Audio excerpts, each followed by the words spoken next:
আপোনাৰ নাম নতুন ৰেচন কাৰ্ডত আহিল নে নাই এটি জানিব বিচাৰে নেকি? যদি জানিব বিচাৰে ভিডিঅ'টো সম্পূৰ্ণলৈকে চাই থাকক। নমস্কাৰ বন্ধুসকল, আজি মই এই ভিডিঅ'ত দেখুৱাম আপোনালোকে নতুন ৰেচন কাৰ্ডত কেনেকৈ নাম চেক কৰিব পাৰে।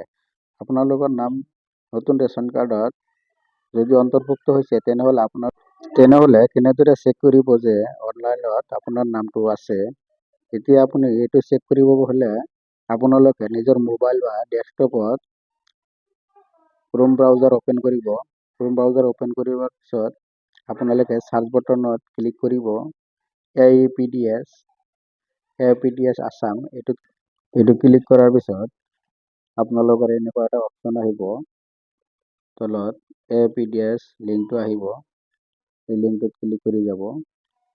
এই লিংকটো ক্লিক কৰাৰ পিছত আপোনালোকৰ ইয়াত ৰিপৰ্টত বহুতকেইটা অপশ্যন দেখা পাব। আপোনালোকে এইবিলাক অপশ্যনত ক্লিক নকৰিব। ডাইৰেক্ট আপোনালোকে তলফালে RC ডিটেইলছ বুলি এটা অপশ্যন দিয়া আছে।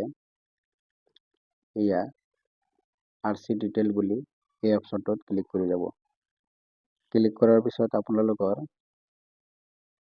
পেজটো এনেকৈ খুলিব। পেজটো খোলাৰ পিছত আপোনালোকে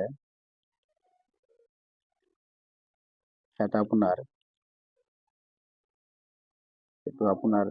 RC নাম্বাৰ বুলি যিটো আপোনাৰ ৰেচন কাৰ্ড নম্বৰটো পাইছে বা পুৰণা ৰেচন কাৰ্ড নম্বৰ, এই ৰেচন কাৰ্ড নম্বৰটো ইয়াত বহুৱাই দিব। ৰেচন কাৰ্ড নম্বৰ বহুৱাই দিয়াৰ পিছত ইয়াত এটা সাবমিট অপশ্যন বুলি অপশ্যন আছে।